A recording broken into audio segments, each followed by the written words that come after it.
friends. Welcome to Sunday. Hope you're having an awesome day.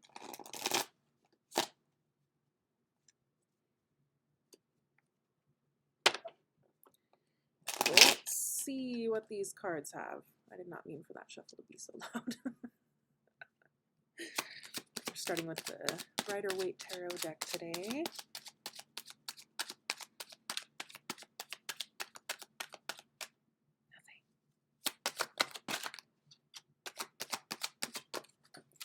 Okay, now they're starting to pop.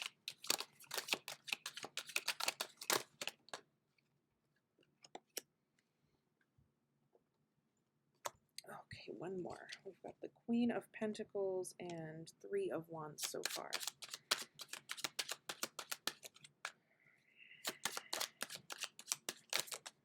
There we go. I always shoot for 3, but sometimes we only get 2, sometimes there's an extra one that flies out. Today we got 3.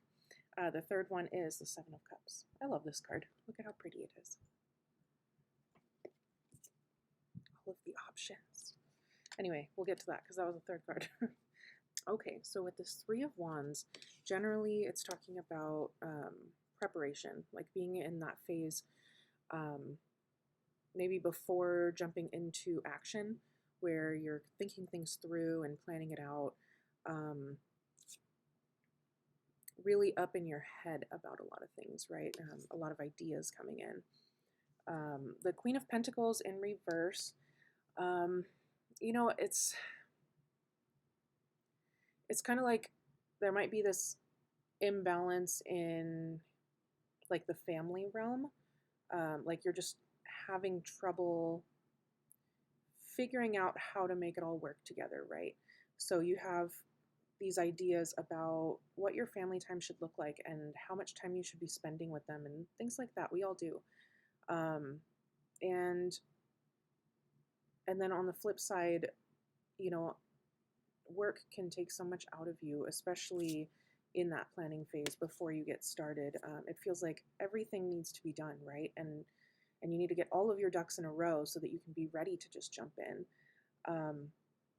So maybe you're just having trouble finding that balance. And, you know, we all go through those phases. It's totally okay. But part of that planning phase is figuring out how to bring that balance about. It's really important that your work doesn't take over. And at the same time, it's also really important that you have enough time devoted to your work so that you can give give yourself a real chance to succeed, right? So yeah, it's a tough thing to do, but you're in the right space to do it. And you also recognize that that's a challenge that you're facing. So, so you're in the right space. Maybe just take an extra half hour or hour today to really devote part of that planning time to figuring out how that balance can work for you, okay? The Seven of Cups, I kind of already alluded to it. It's one of my favorite cards in the deck. But it's talking about how you have all these different choices. So whether that be in this planning phase as far as, you know, just a lot of different ways that you can go about your business and, or if you're just planning life things in general, maybe it has nothing to do with business, but you have a lot of different directions that you can go, a lot of different ways to solve the problems and challenges that you're facing. And that in itself can be really overwhelming, right? So again, I mean, it's all part of this planning area that you're in. These are real challenges that just are bound to come up in this planning phase. So it makes sense that it's all together there.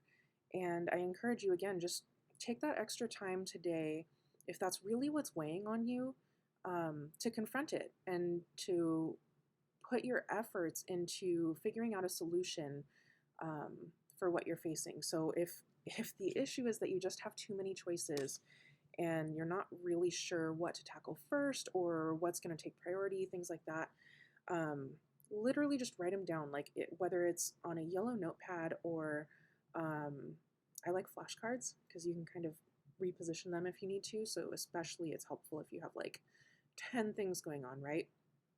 And if you need to, you can write pros and cons on the back of those note cards, or like not necessarily pros and cons, but different lists on the back of maybe subcategories of what's going on, or different priorities within that one thing.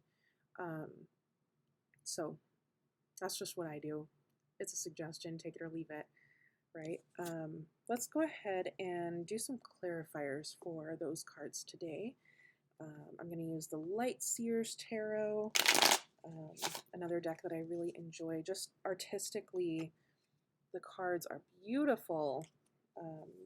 They have all different kinds of people represented, and they're really colorful. And just the art in general, I'm a real artsy person, and I appreciate the effort that this artist made here. So let's see what kind of clarifiers we have.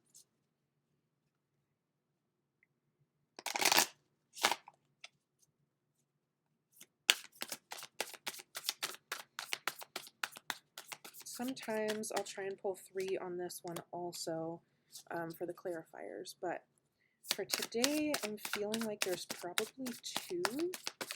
So if 2 come out, I'm not really going to push it further than that. So far we have the Knight of Pentacles that came out, and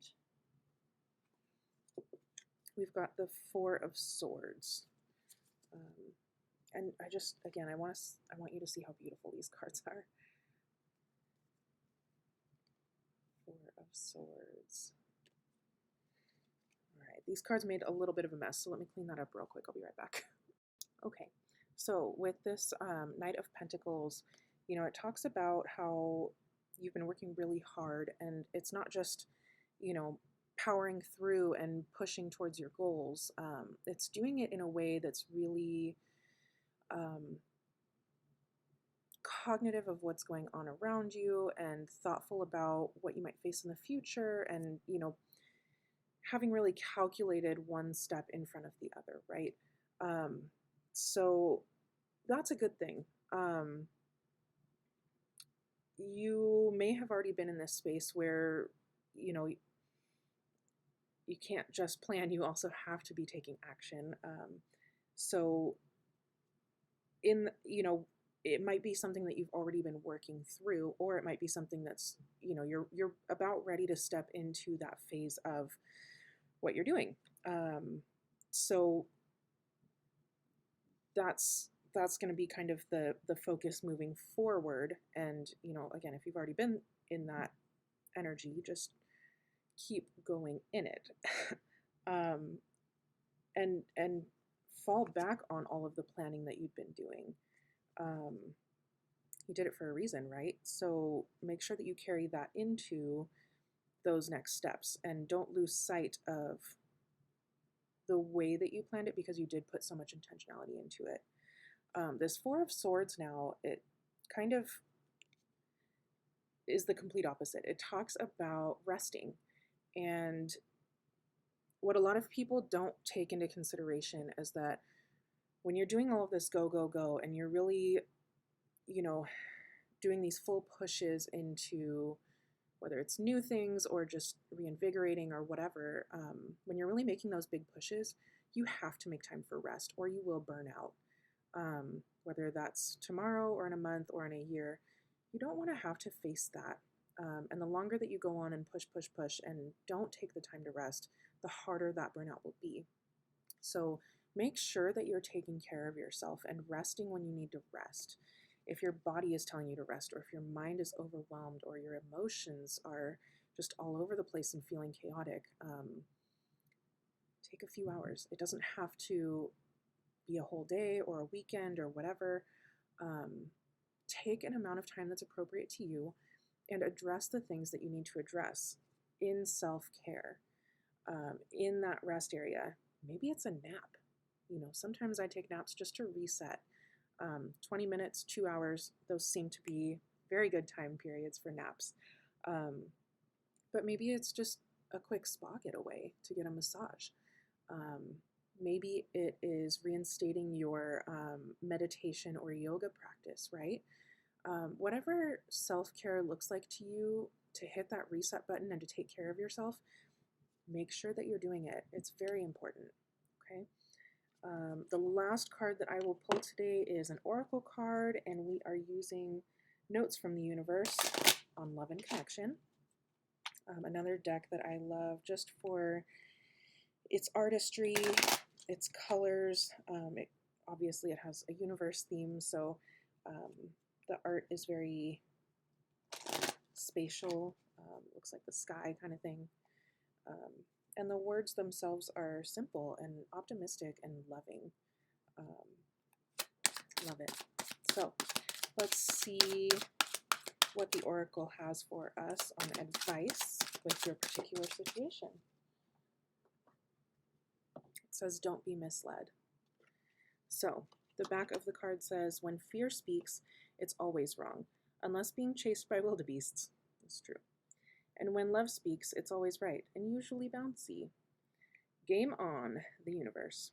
So, yeah, within these planning spaces and, taking action and all of these things, when we're trying to make things happen, a lot of times we can get stuck in our fear. So maybe you've been feeling that lately.